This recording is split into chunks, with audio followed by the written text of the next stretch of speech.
बहुत समय पहले की बात है कि किसी नगर में एक राजा रहता था। उस नगर में जब कोई सन्यासी आता तो राजा उसे बुलाकर पूछता था कि भगवान, गृहस्थ बड़ा है या सन्यास। अनेक साधु अनेक प्रकार से इसका उत्तर देते थे।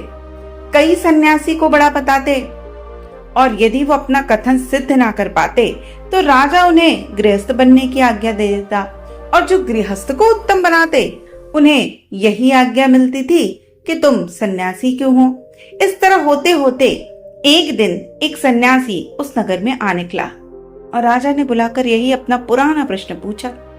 सन्यासी ने उत्तर दिया, राजन, सच पूछे तो कोई आश्रम बड़ा नहीं, किंतु जो अपने नियत आश्रम को कठोर कर्तव्य धर्म की तरह पालता है, बस वो व्यक्ति ही बड़ा है। राजा ने कहा, तो आप अपने कथन की सत्यता प्रमाणित कीजिए। सन्यासी ने राजा की ये बात स्वीकार कर ली और उसे साथ लेकर दूर देश की यात्रा पे चल दिए। घूमते घूमते वो दोनों एक बड़े से राजा के नगर में पहुंचे और उस दिन वहां की राजकन्या का स्वयंवर था। उत्सव की बड़ी भारी धूम थी। कौतुक देखने के लिए वेश बदलते हुए राजा और सन्यासी भी वहीं खड़े हो गए। जिस राजकन्या का स्वयंवर था वो बड़ी ही रूपवती थी और उसके पिता के कोई अन्य संतान ना होने के कारण उस राजा के बाद संपूर्ण राज्य भी उसके दामाद को ही मिलने वाला था। राजकन्या के सौंदर्य को चाहने वाले बहुत सारे थे और राजकन्या भी सौंदर्य को ही चाहने वाली थी। इसलिए उसकी भी इच्छा थी कि मेरा पति अतुल सौंदर्यवान हो। अब हजारों प्रतिष्ठित व्यक्ति और देश विदेश के राजकुमार इस स्वयंवर में जमा हुए थे। राजकन्या उस सभा मंडली में अपनी सखी के साथ घूमने लगी। अनेक राजा पुत्रों व अन्य लोगों को उसने देखा, लेकिन उसे कोई पसंद ही नहीं आया। वे राजकुमार जो बड़ी आशा से एकत्रित हुए थे, बिल्कुल हताश हो गए। अंत में ऐसा जान पड़ा कि मानो वो स्वयंवर बिना किसी निर्णय के अधूरा ही समाप्त हो जाएगा। इसी समय एक सन्यासी वहां आया। सूर्य के समान उज्जवल कांति उसके मुख पर दमक रही थी। उसको देखते ही राजकन्या उसके रूप पर मोहित हो गई और उसके गले में माला डाल दी।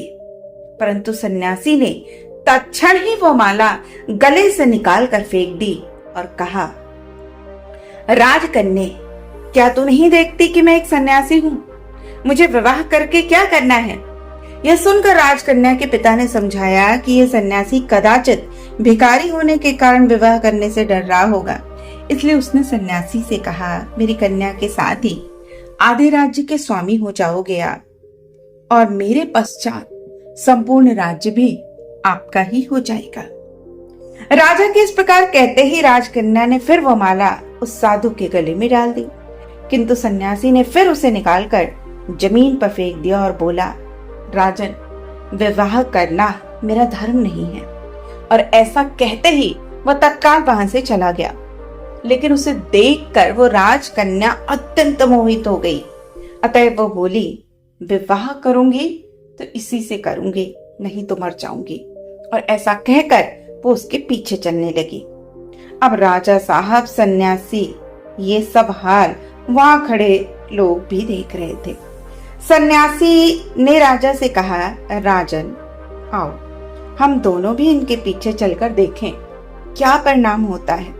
राजा तैयार हो गए और वो उन दोनों के पीछे थोड़े अंतर पे चलने लगे।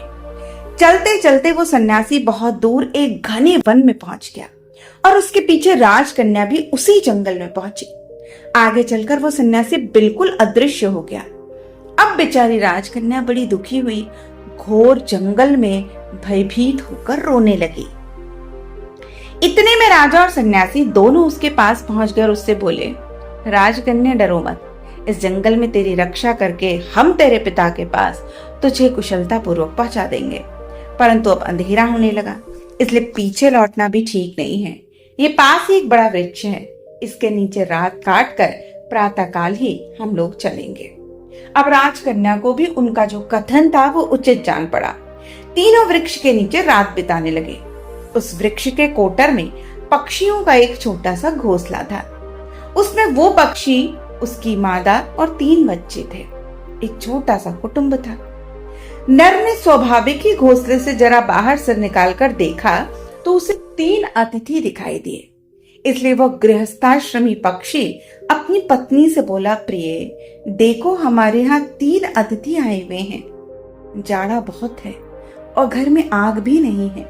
इतना कहकर वो पक्षी उड़ गया और एक जलती हुई लकड़ी का टुकड़ा कहीं से अपनी चोंच में उठा लाया और इन तीनों के आगे डाल दिया। उसे लेकर उन तीनों ने आग जलाई। परंतु उस पक्षी को इतने में ही संतोष नहीं हुआ। वो फिर बोला, ये तो बेचारे दिन भर के भूखे जान पड़ते हैं, इनको खाने के लिए देने को हमारे घर में कुछ भी नहीं है। प्रिय, हम गृहस्थाश्रमी हैं और भूखे अतिथि को विमुख करना हमारा धर्म नहीं है।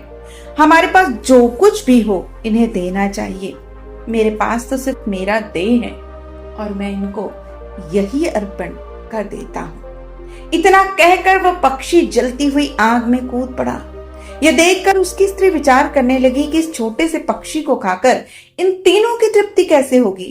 अपने पति का अनुकरण करके इनकी तृप्ति करना मेरा कर्तव्य है। ये सोचकर वो भी उस अग्नि में कूद पड़ी और ये सब कार उस पक्षी के 3 बच्चे देख रहे थे और वो भी अपने मन में विचार करने लगे कि कदाचित अब हम भी इन अतिथियों के तृप्ति के कारण बन जाएं, क्योंकि इन दोनों से अर्थात हमारे माता पिता से इनकी तृप्ति नहीं हो पाएगी। इसलिए हमें भी अपने माता पिता का ही अनुसरण करना चाहिए। और यह कहकर वो तीनों भी अग्नि में कूद पड़े। अब ये हाल देखकर वो तीनों बड़े चकित हुए। सुबह होने पर वो सब जंगल से चल दिए। राजा और सन्यासी ने राजकन्या को उसके पिता के पास पहुंचाया और उसके बाद सन्यासी राजा से बोला, राजन, अपने कर्तव्य का पालन करने वाला चाहे जिस परिस्थिति में हो उसे ही श्रेष्ठ समझना चाहिए। यदि गृहस्थाश्रम स्वीकार करने की तेरी इच्छा हो तो उस पक्षी की तरह परोपकार के लिए तुझे तैयार रहना चाहिए।